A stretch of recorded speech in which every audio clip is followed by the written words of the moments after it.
to Atlanta to the Married to Med girls, and we fit to talk about what they got going on down there. So we started this episode out with Contessa and Toya. Contessa is planning her, I think, her last year in her 40s, I believe. I think she's going to be 49. I don't think it was her 50th. Yeah, I think it's the last year in her 40s. She's planning a 70th party, and she's saying that her budget is $40,000. Toya is like, hold on now, that's a lot of money. But she's like, you know, this is her last year, and she's going all out. So, Contessa, whatever, do your thing. Then we see Quad. Quad and King. We know Quad is on her IVF journey. She said that one of her friends or somebody had triplets at 46, and the doctor that she went to was in Ghana, so that's why she decided to use that doctor. But of course, Jackie is, you know, doing all her blood work and her tests and stuff here in the States. Jackie said everything looked good. So yeah, she's doing it. King is kind of like, it seemed like he might be over it a little bit. Maybe he did say that Quiet tends to have like real bad mood swings when she get the shot. So maybe that's why he's over it. Excuse me. I think King has a daughter, I believe. So he probably like, if we have a baby, we have one. If we don't, we don't. I already got a child, so it's not really that much of a big deal to me. That's kind of how I've seen it. I know a lot of y'all was like, oh, King True Colors is coming out. I felt like it wasn't that, the situation wasn't as bad as a lot of y'all was trying to make it. I had to go back and rewatch it because I watched it at work at my desk. So I was like, let me go rewatch it where I can kind of really pay attention. His tone was a little, you know, but that could just be him. I feel like I said, he already have a child. He's older, they're older, so he probably like, if it happened, it happened. If it don't, it don't. He did make the comment and say that if everything work out, the money will be well spent. If not, then he could have went and bought a car. And I know a lot of people took that wrong, but I looked at it like he's saying that the money was well spent if they do get the baby, you know, what they are working towards and what they are wanting. But if they don't get it, it's like the money just was a waste of, it was a waste of money because they didn't get what they want. That's kind of how I've seen it. I know a lot of y'all, we know how y'all take a lot of stuff out of context. And like, I try not to take so much out of context just because I know this is a recorded show. This is an edited show. And a lot of stuff is edited out for our reactions, you know, to react like that. So I be trying to like, but I feel like King really don't give a damn whether they have a baby or not, for real. I think he care, but it's not as much as Quiet. Put it like that. So we're at Contessa's 70th party, and the party is cool, it's decent, but Toya and Simone are talking about how Contessa says she's paying $40,000 for the party. And I will agree, it doesn't look like $40,000 worth the party.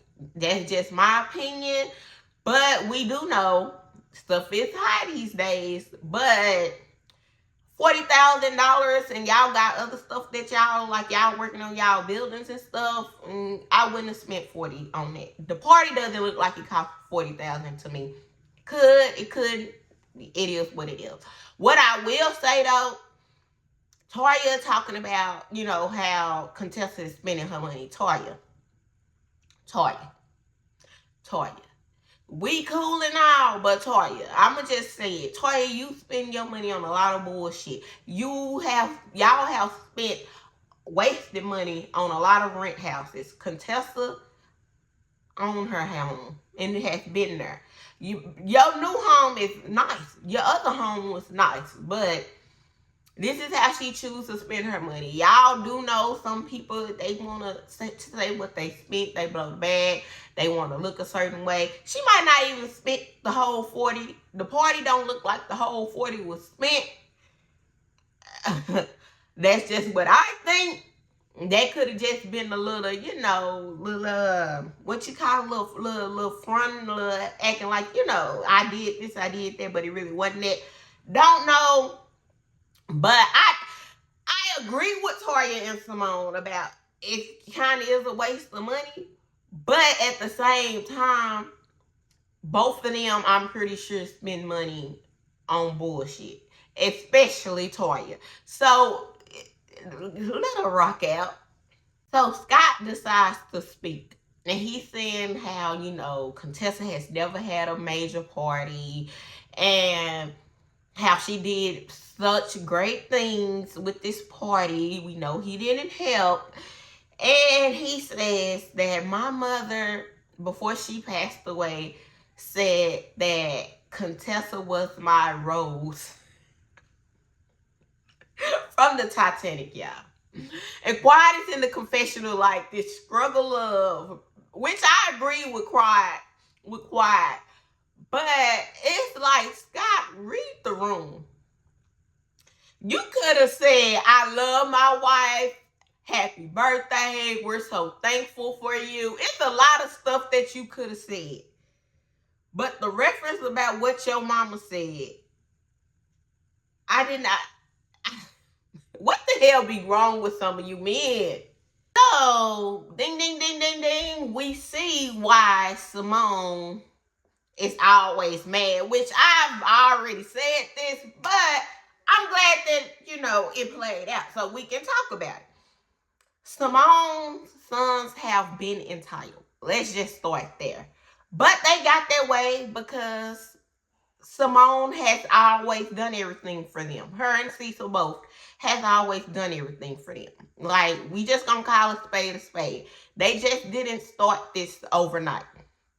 Now, if you watched my Love and Marriage Huntsville video from last week, I talked about, how when your kids are not self-sufficient and how we're not raising kids that aren't self-sufficient. Put it like that. And that's what, when Nell was getting on her sons about them always borrowing money, I talked about how, it's a problem, especially young men, because now you have boys who are entitled, who don't know how to stand on their own.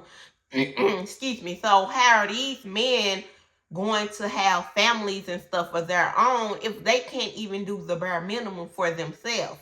You get my drift? But we just gonna talk about it. So Michael, I believe it was Michael, the youngest baby, is basically talking about a new car. He done ran the credit card bill up 60 racks. And he's expecting Simone, not Simone and Cecil, but Simone to pay for law school. Now, let's just dissect this a little bit. If he was doing what he needed to do and like out here trying to work and stuff and, help with stuff, I, as a parent, I wouldn't mind helping pay for law school, which I'm pretty sure Simone probably wouldn't mind if they were doing what they needed to do. But this is a child who has ran up $60,000 in 1 year on a credit card. Simone, why didn't you have this card capped is the question. Because really, what the fuck is he spending his money on? You own his place. You pay the bills at his place. So that's the number one thing when people are in school. Like, I worked all throughout college. But I'm not going to lie. I did the majority, when I was in school, I was at home. But, because I had that option. And I'm forever grateful for that and thankful for that. But guess what? I still worked. So, for me, it is like the biggest thing that you would have to pay for is housing. Your rent and stuff like that. That's taken care of. So, what are you spending $60,000 on? Probably taking women and shit out. Ain't no telling, trying to act like you got it, Because what are we doing here? Like, and my thing is, Simone, why would you even let it get to $60,000 after them first couple of months? Oh, we fit to nip that in the bud. Because what are you doing? Not only that, y'all had to go over there and clean up after grown ass boys, grown ass men. They're not even boys no more. They are men now. Y'all had to go clean up after them, which lets me know that they never had to clean up when they were children coming up, which is another issue, which is another reason that they don't feel the need to do it. Not only that, when they was making the food, they still had the paper in the foil pan. Y'all know when you buy the pans and they have they sticker on there, they didn't even have sense enough to pull that out. Like, what are we doing here? And I agree with Simone though. Cecil, that's just bitch behavior. And I like Cecil is cool, but it's like, when are you going to step in and be the fucking father? Because one thing about it, if my boys get out of line on some shit, first of all, they know how to get up and clean up and do all of this. But if they even want to get out of line, they daddy gonna check that shit real quick. I ain't even gonna have to say nothing because he gonna check it. Like, who you talking to? That's your, he gonna check that. And so, Cecil, as a man, what are you doing? But this is how you know Simone is flipping the bill for everything. And like Simone said, if I died, then what the hell you gonna do? And that's a true question. Because, and it's a real thing. Because you don't think about that. And this is why you want your kids to be self-sufficient. Because if something happened to me, I need to know that you can fend for yourself. And it's obvious that these boys can't. Not only that, Cecil, I know Cecil used to be in IT when he came on the show. When they first started the show, he was in IT for a little while. I don't know if he retired or what. Why did he leave his IT job? I can't remember. But now he's in real estate. If my question is, Cecil, are you selling houses on a regular? Like, what are we doing here? Because at this point, it seems like, well, it don't seem, Simone is the one who is paying for everything. And I feel like this is why Simone is mad. This is why Simone has an issue with quiet. I always said that Simone wouldn't have stayed in that relationship with Cecil if it wasn't for this people like them talking her into staying into their relationship. And I'm not even gonna hold you. And when you've been in a relationship, in a marriage, a long-term relationship, whatever it is, shit happens, right? So if Cecil got laid off or whatever the case was, I can't remember, laid off, retired, I cannot remember. But when he left his IT job, and if you as the woman have to hold it down for a little bit, I'm cool because I know that you've been doing what you need to do as a man and, you know, you're working towards something. But not to work towards nothing. That's why I said I don't know if he's selling any houses. If he's really doing real estate, or if that's just something to say so he won't look crazy. At this point, from the outside looking in, it don't look like you doing nothing, and that's an issue because everything is on her. This is why she has to work these long hours. Like, she had to, yeah, she does the show, but she's still working and she motherfucking tired, and she has every right to be. Like, y'all have y'all degrees. Y'all could go find some type of job. It may not be the job that you want. It may not be the money that you want. But it's something. But to think that I am about to buy you a new car, pay for law school, and let you continue to run up a goddamn credit card, $60,000, and you're not even making $60,000, it's crazy as hell. And for Cecil to sit there and not have Simone back on none of it would have just took me over the motherfucking edge. And I understand, like, this is a crash out that needed to happen. And really, honestly, Simone was nice, because if it would have been me, oh, since y'all motherfuckers don't want to do nothing, y'all ain't even got to stay here. Like, since y'all so entitled, and then him talking about, oh, this is what white people do. I don't give a fuck what white people do. This is what I'm going to do. Like, that's how you gotta be. And it's unfortunate that it's gotten here because, like I said, Simone played a huge role in this. Whether y'all want to hear that or not, she did. And this is why you can't coddle your kids, boys or girls. Everybody needs to know how to be self-sufficient. Like, I'm mama, daddy, I'm daddy, whatever the case is, I'm going to help you if I can. If, you know, I see you doing what you need to do and you actually is putting in work, I might surprise you and pay for law school. But don't be expecting it. the entitlement is crazy that you think that you can get a new car, you can run up $60,000, you can stay for free, don't clean, don't do whatever.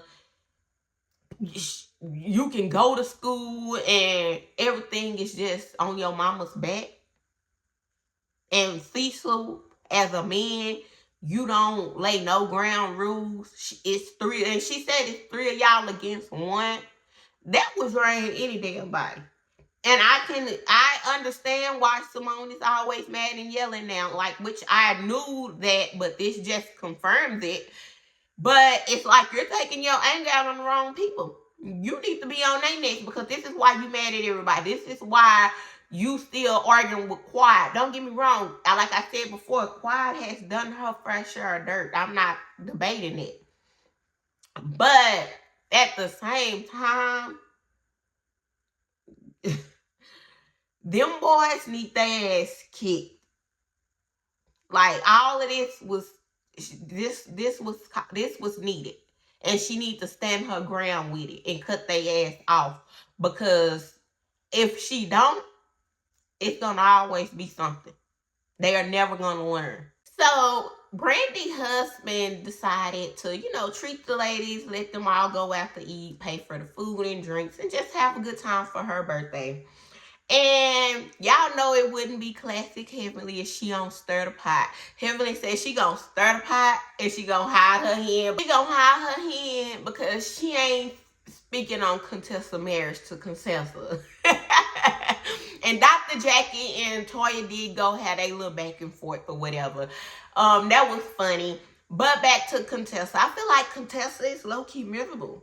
Like, she's miserable and she low-key jealous that Brandi's husband did do this for her. Even though it wasn't grand, $40,000, she feels away. And I always say this. If you've been here or if you new here, just know. If you've been here, then you know. I always say this. It don't matter what you got, how much you got, how much sometimes people are haters, and it doesn't matter. And I feel like Contessa's being a hater in this moment. Because she's like, well, maybe in year 30, Scott will do something for her. And then she said that if Scott did that for her, what Brandi's husband did, then she would be underwhelmed.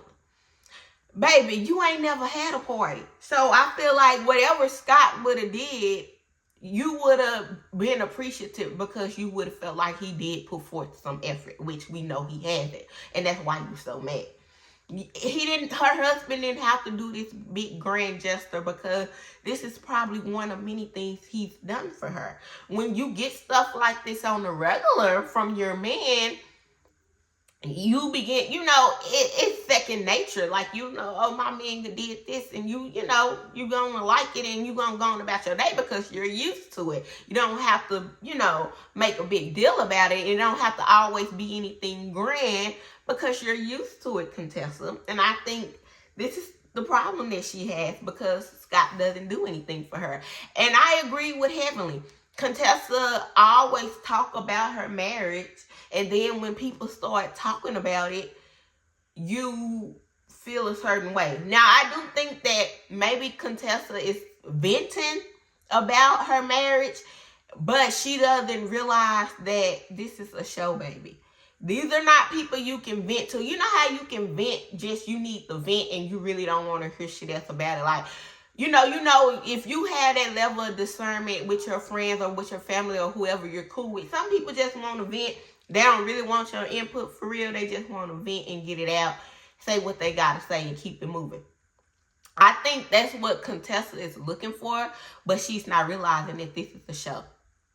That anything you say will be used against you. And anything you say will be highlighted, especially that type of situation. So if you don't want nobody to speak on it, then quit telling it. Like, you always tell your business, and then when people speak on it and they don't speak on it the way that you want them to, then it's an issue. Granted, I feel like Heavenly kind of took it a little too far, but Heavenly didn't say nothing that you didn't say. And it's just one of them things, like, you're miserable. Like Simone said, you teach a man how to treat you. I'm a firm believer. When you start dating a man, you will see if that man really wants you. Let's just say that. A man that wants you, that loves you, and that he gonna do for you no matter what. He's gonna find a way. I was with my man for a year, and I was graduating college. This man threw me a surprise party. And that was just one of many different things. You get what I'm saying? And I understand everybody is not like that. And I don't even think the issue really is Contessa planning her own party. I think the issue is that Scott really don't give a damn for real. He doesn't even try. Like, he didn't even, did he give her something for her birthday? It wasn't nothing grand because she didn't talk about it. He didn't show it. She said what he paid for it. But, and he paid for it. Cool. That's kudos to it. Like, that's great. But you can't be mad when somebody is happy in their relationship. Then the part when Brandi was saying thank you after the husband and the kids, was speaking to everybody and everybody thanked him. And Brandi said thank you multiple times. I took it as Brandi was saying thank you because she had 4 children. I believe she said she had 4 kids. So she had 4 kids, her husband. They probably all was saying something and she probably was thanking them all. But Contessa Miserable took it as, oh, why are we thanking her husband so much? Like, girl, you mad because her man, he get it? He want to do for his girl? Like, let's just call a spade a spade. You looking real haterish, you looking real mad, and you really miserable in your marriage. And instead of you checking your husband about it, you're mad because you want to ruin somebody else's time. Oh, this is a script model. Okay. Your husband couldn't even help you set up shit. You just said that you had a brunch or something the next day. Your husband couldn't even help you cook. He's outside smoking cigars and you're very vocal about it, but then when people look at you like, oh no, I wouldn't stand for that, now you mad. If you don't want it to be talked about, don't speak on it. Realize the circle that you are in and know that this is not a circle that you can vent to and that they're not going to have an opinion. And Toya said that, and I appreciated Toya saying that because that's real. Like, she's saying, why everybody being negative? Because we are. Like, we're going to talk about it. This is the show. This is how we make our coin. Like, be mad at yourself. You've accepted. My thing with this is, with some women, you accept the bare minimum for so long. In this case, y'all been married 20 years. Not sure how long y'all was together before y'all got married. But for 20 years, you've accepted the bare minimum. He hasn't had to do anything. So, and not even in his defense, but because this is anybody. If you accept the bare minimum from a person for 20 years, you cannot just magically think that they are going to just start doing it because you say doing it. Because you ain't never pressed the issue for real. You've never pressed the issue, so he know that he don't have to do it. You're gonna do it. And then for y'all to been married for 20 years and she's never had a major party and he's never tried to do anything for you says a lot. I'm just saying. And I know everybody is not like festive and want a party and stuff. I know everybody is not like that. But he could have planned a dinner party. Hell, it don't take nothing but two minutes to call a restaurant and make reservations. Another 5 minutes to put a text together and send it out to y'all close friends and family and say, hey, I made reservations for baby birthday. I need y'all to show up. That takes nothing. And honestly, that more intimate and him putting a little thought and stuff, certain stuff behind it, buying you gifts and stuff like that make you appreciate it more than just something big grand. Like, so I don't think that him not planning the party, that's not the issue. It's the fact that he never does anything. And that's why you on her mad. And then Simone is saying, Quiet said that this is why she don't care about being married because she's good. She got her wedding ring in a safe, baby. I guess in case if she needs to pawn it or something. She got it from when she was married to Dr. G. Not only that, she's like, I got a Rolls Royce. I'm good. Like, I don't have that headache. Like, I got my man. I'm not tied down to him. If he want to go, he can go. But we're not married. I don't have to worry about going through a divorce, splitting, and none of that. And Simone said, well, you saying people don't want to be married. I think the only person that don't want to be married is me. Child.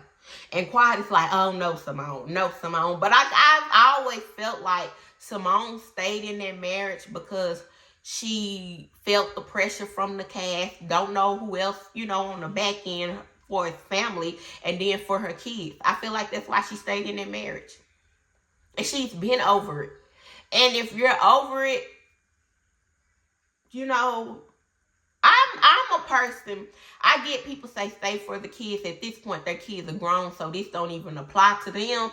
But I am not a person that's staying for the kids. I am not a person that's staying, to work it just because we've been together for years and we got the history. I'm not that person.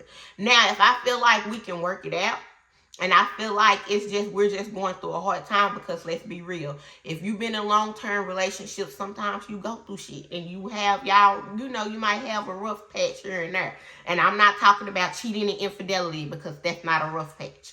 But I get it.